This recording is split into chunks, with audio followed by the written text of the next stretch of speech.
මේ පඹදිනිය කනිෂ්ඨ විද්‍යාලය. මේ පාසලේ දරුවෝ 75ක් 80ක් විතර ඉන්නවා. මේ පාසලේ විශේෂත්වය තමයි අහිංසක අම්මලා තාත්තලාගේ දරුවෝ යන එකම පාසල කිව්වොත් හරි මේ පැත්තේ තියෙන. විශේෂත්වය තමයි සමහර දරුවන්ට අම්මා ඉන්නව තාත්තා නැහැ. තාත්තා ඉන්නව අම්මා නැහැ. සමහර දරුවන්ට මේ දෙන්නම නැහැ. ආච්චි ගාව හැදෙනවා.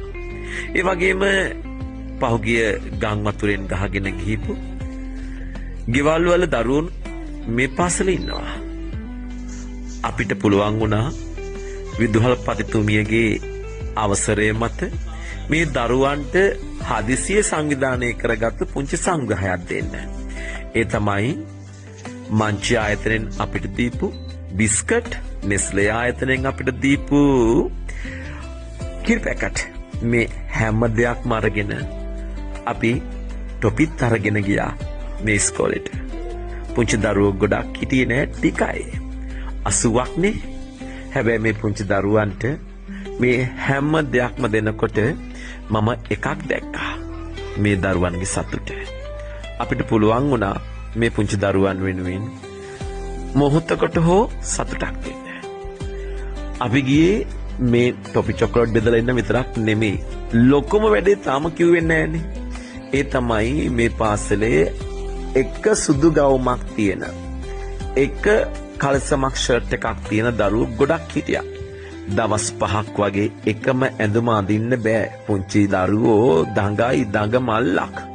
ඒ නිසා කුණු ගෑවෙනවා. අම්මලා තාත්තලා නැති දරුවෝ ඉන්නවා. ඒ වගේම ආච්චි ගාව හැදෙන දරුවෝ ඉන්නවා. මෙයාට ලොකු ආර්ථිකයක් නැහැ. ඒ වගේම සපත්තුත් අඩුයි. කෙසේ නමුත් පළමු අපේ තීරණය තමයි සුදු ගවුම් නැති එකක් තියෙන, කලිසන් ෂර්ට්ස් එකක් තියෙන දරුවන්ට අපිට සුදු ගවුම් දෙකකුත් කලිසන් ෂර්ට්ස් දෙකකුත් අපිට මහලා දෙන්න පුළුවන්කම ලැබුණා. අන්න ඒ වෙනුවෙන් තමයි අපේ ප්‍රදීප් මහත්තයා හොඳ ටේලර් ෂොප් එකක් කරන මගේ සිවුරු පවා මහන්නේ මේ ප්‍රදීප් මහත්තයා.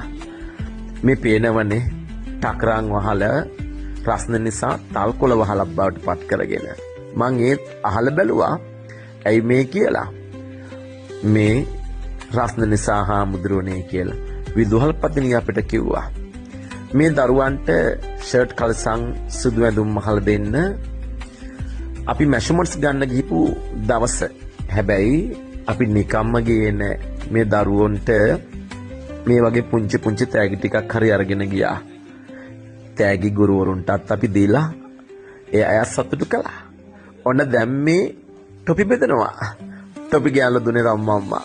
අපි ගම්පොළ අරගෙන ගිහිපු ඉතුරු ටොපි පැකට් ටික අපි මේ දරුවන්ට බෙදලා දුන්නා. ඉතින් ඒක හරිම සතුටක්.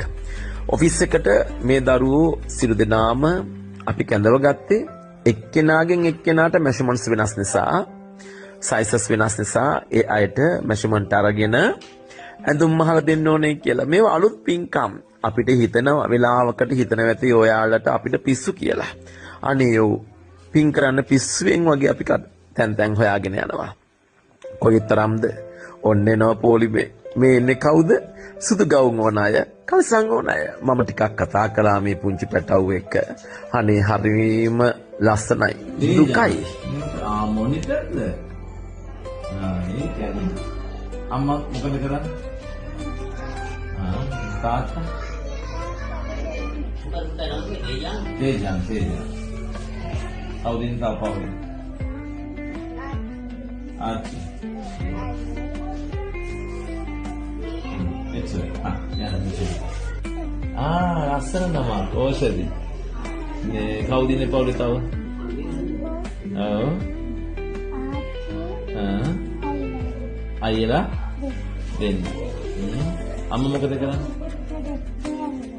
Goyang kapan? Hadannya kumburu ya? Kata? Kata ini ada? Kata mau rasa apa aja? Ini betul jadi mana? Oh ya ini tahu deh? Saya sedih. Oh, saya sedih ini. Kau di apa ini?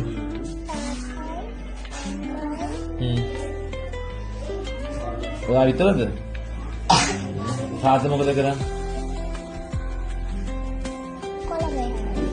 අම්මා? අම්මා මොකක්වත් කරන්නේ? ඔයා එන්න කොහොමද ඉතින්? නම මොකද්ද? සිද්මි. චිත්‍රු. ඒකනේ චිත්‍රයක් වගේ ලස්සන බබානේ ඔයා. නේද? මේ යුනිෆෝම් කීයක් තියෙනවද? එකයි. මේක විතරද? එහෙනම් ඉස්කෝලේ යන සුදු ගවුම් කීයක් තියෙද? එකයි. තව දෙකක් දෙන්නද? හරි. තාත්තා මොකද කරන්නේ? ඉස්කෝලේ යුනිෆෝම් එක සුදු ගවුම් එකයි තියෙන්නේ. තව දෙන්නම් එහෙම දෙන්න. ඔයා කවුද? ඔයාලා යුනිෆෝම් කීයක් තියෙනවද? එකයිද? තාත්තා මොකද කරන්නේ? මේසන්. අම්මා වීඩියෝ කරනවා. එහෙනම් දෙන්නව. ඔයාලා යුනිෆෝම් කීයක් තියෙනවද? එකයි. තව ඕන දෙන්නම් හොඳද? එහා දෙන්න. දැන් අද ඔයා පාට ගවුම් ටික ගහගෙන ගියා. කොහෙද ගෙවල් පුතේ? අලව්වේ. අලව්වේ අර මේ ස්ටේෂන් එකේ වඩේ තියාගෙන ඉන්නේ. ඔව්. මම ගියා එතෙන්ට හොයාගන්න බැරි වුණා මෙයාලව. ඒතර ඒකත් ගියාද පුතේ? ඒක තියනවා නේ? මේක තියනවද? මම යටි එදා තිබ්බේ නැහැ. තව කවුද ඉන්නේ ගෙදර? අපි ගොඩක් ඉන්නවනේ. ඒකනේ. දැන් ඉන්නේ කොහෙද?